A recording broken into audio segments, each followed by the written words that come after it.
প্রভু যিশুর আরাধনায় জগতের মঙ্গল কামনায় 25শে ডিসেম্বর বৃহস্পতিবার অঞ্চল থেকে একটি মাঙ্গলিক শোভাযাত্রা নানান সাজে সজ্জিত করেছে। এই অনুষ্ঠানটি মূলত সিস্টার পূজা আগরওয়ালের মুখ্য ভূমিকায় অনুষ্ঠিত হয়। অনুষ্ঠানের সার্বিক সহযোগিতায় রাজেশ আগরওয়াল। অনুষ্ঠানকে আরও প্রাণবন্ত করে তোলে সম্মানীয় অতিথি বিরাটি পৌরসভার ভাইস চেয়ারম্যান লোপামুদ্রা দত্ত চৌধুরী ও বিরাটি স্থানীয় কাউন্সিলর সন্ধ্যা রানী মণ্ডল। শোভাযাত্রা সহকারে বিরাটি সংলগ্ন অঞ্চল পরিক্রমা করা হয়। প্রভু যিশুর গান এবং জন্মদিনের আনন্দ সহকারে এবং রাস্তার বিভিন্ন পথচারীকে কেক লজেন্স বিতরণ করা হয় ও সঙ্গে প্রভু যিশুর পবিত্র শাস্ত্র বাইবেল বিতরণ করা হয়। স্থানীয় অঞ্চলটি পরিক্রমা করে বিরাটি বিধান মার্কেটে অনুষ্ঠানটির সফলভাবে পরিসমাপ্তি ঘটে। বিভিন্ন জায়গা থেকে প্রভু যিশুর এই জন্মদিনে মসিহা পরিবারের অনুষ্ঠানের শোভাযাত্রায় প্রায় শতাধিক ভক্তপ্রবরদের সমাগম হয়। চিত্রধারণ ও প্রতিবেদনে সাংবাদিক তরুণ বিশ্বাস ও পার্থপাল। এইভাবে আরও অনেক সামাজিক চিত্রধারণ দেখার জন্য YouTube channel Bangadarpan news subscribe, comment, share, like দিয়ে পাশে থাকবেন।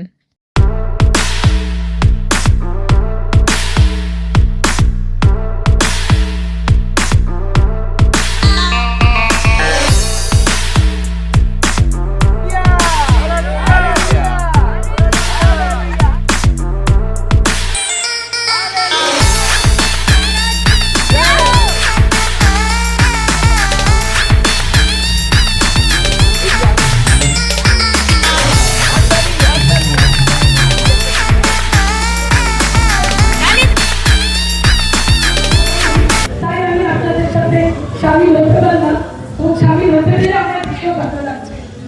আর মানে আমি ভাবছিলাম এখানে এসে একটু ক্রিসমাস ক্যালেন্ডারগুলো শুনবো, ও এমনি হয়তো ব্যাকগ্রাউন্ডে বাজালাম, মানে ওই জায়গাটা ওইভাবেই তৈরি হতো আর কি। আমি তো শিলংয়ে বলেন রকম, তো আমরা না খুব মানে ক্রিসমাসটা আমাদের একটা পার্ট অফ আমাদের একটা ফেস্টিভ্যাল ছিল বরাবর। যেমন দুর্গাপূজা ছিল তেমন কিন্তু ক্রিসমাসটাও আমাদের পার্ট অফ আমার ফেস্টিভ্যালই ছিল।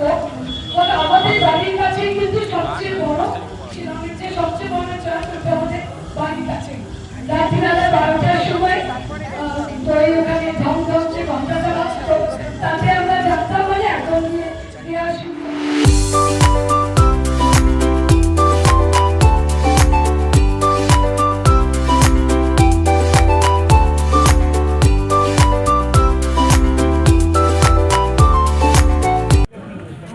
আমরা ওখানে যাবো, নতুন কোনো প্রসেস দিয়ে বাচ্চাটাকে পাঠাবো।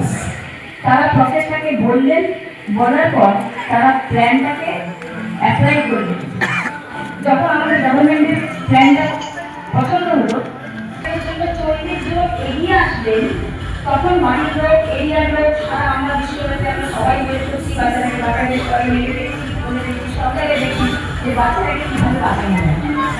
আমরা তো ভাবছি আমরা নিউজ শোনার জন্য করছি যে বাচ্চাটাকে কীভাবে বাঁচানো, বাচ্চাটাকে তুলে রাখা যায়, কিন্তু বাচ্চাটা দেখেছিল কিন্তু মেয়ে বলাটা আমরা এইটাই বোঝাতে চাইছি যে বাচ্চাটাকে যখন বাঁচাচ্ছি তৈরি পারফেক্ট লোক এসেছিলেন।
একটি মহৎ দিন এবং 25শে ডিসেম্বর এই দিনটি কোনো ধর্ম নয়, জাতি ধর্ম নির্বিশেষে সমস্ত মানুষের কাছে একটি প্রিয়, একটি অত্যন্ত গুরুত্বপূর্ণ দিন, যে দিনটি আমরা সকলে উদযাপন করার জন্য সারা বছর ধরে এই দিনটির ওয়েট করে থাকি। যে 25শে ডিসেম্বর আসবে এবং আমরা সকলে মিলে এই যীশু খ্রিস্টের জন্মদিবস, সেই জন্মদিবসকে আমরা পালন করব এবং সমাজে থাকার সামাজিক বার্তা, যেটা কোনো ধর্ম সেই ধর্মের মানুষই পালন করবে, সেটা কিন্তু যীশু খ্রিস্ট আমাদের শেখাননি। তার ধর্মের মাধ্যমে মানুষের মধ্যে ভালোবাসা, সমাজে সকলকে নিয়ে তাদের সকলকে সাদর জানিয়ে কেক বিতরণ, কেক খাওয়া, কেক কাটা, সমস্তটাই সকলকে নিয়ে সমাজকে এগিয়ে নিয়ে যাওয়ার ছোট বার্তাই থেকে দেখে এসেছি ক্রিসমাসটাকে আপনারা এইভাবে এখন এখানে সেলিব্রেট করছেন, এটা দেখে আমার ভীষণ ভালো লাগলো। আপনারা এইভাবেই প্রতি বছর আপনাদের মতো করে ক্রিসমাস সেলিব্রেট করুন, যিশুকে মনে রাখুন এবং যিশুর যে বাণীগুলি সবাইকে বলে গেছেন ওইগুলো যাতে আপনারা মনে রেখে এগোতে পারেন। আর সব ধর্মই কিন্তু আমাদের বলে, সব ধর্মই এক, কিন্তু ভারতবর্ষে আমরা সবাই যে কোনো ধর্মাবলম্বী লোকই আমরা কিন্তু সব একই সমান, একই রকম। কাজেই এখানে আর আমার বাঁকড়াতে তো আপনারা জানেন, ওখানে তো হিন্দু, মুসলিম, শিখ, ইসাই সবাই আছে এবং সবাই মিলে খুব সেলিব্রেট করে র্যালিটায়। সবাই মিলে আপনারা একসাথে যুক্ত হয়ে র্যালি করুন, খুব ভালো লাগবে। যিশুর কৃপায় আপনারা সকলে ভালো থাকবেন, সুস্থ থাকবেন, সবার সর্বাঙ্গীন ভালো কামনা করে আমাদের যে ওয়ার্ড 15 নম্বর ওয়ার্ডের যে আমাদের মেন যিনি আছেন, যার হাতে এখন রয়েছি আমরা, তিনি আমাদের এই সাপোর্ট, এই যে কথাগুলো আজকে বললেন, আমার মনে হয় যে ঈশ্বর তাকে হৃদয় দিয়ে কোনো আওয়াজ দিয়েছেন। কোনো ধর্ম পরিবর্তন নয়, সব জাতি, সবার জন্য আমাদের ঈশ্বর, তিনি আমাদের জন্য প্রাণ দিয়েছিলেন, সেই কথাটা যেভাবে তিনি ডিসপ্লে করলেন, তো আমার মনে হয় সত্যি তার মধ্যে দিয়ে ঈশ্বর কথা বলেছেন। তো আমরা চাই সবাই মিলে এই জন্মদিনটা যেভাবে হচ্ছে, সবাই মিলে এগিয়ে এসে আমরা পালন করব, আর ঈশ্বরের সেই আশীর্বাদটা আমরা পাবো। কারণ এটা সবার জন্য, এটা আমার প্রভু যিশু কোনো খ্রিস্টান না, কোনো ধর্ম না, এটা সবার জন্য। আমি এটা দেখতে চাই, আমি যেভাবে পেয়েছি ঈশ্বরকে, তো আমি চাই যে 25 তারিখ থেকে 1 তারিখের মধ্যে, 25 তারিখ থেকে 1 তারিখের মধ্যে আমরা বড়দিন জানি, তাই তো? আমরা বড়দিনটাকে মনে করে শুনেছি, জেনেছি যে বড়দিন, কিন্তু সেই বড় দিনটাকে আমরা মেন মোরালটা ছিল, পাঞ্জাবিতে বলে বড় দিল, বড় মন, বড় হৃদয়।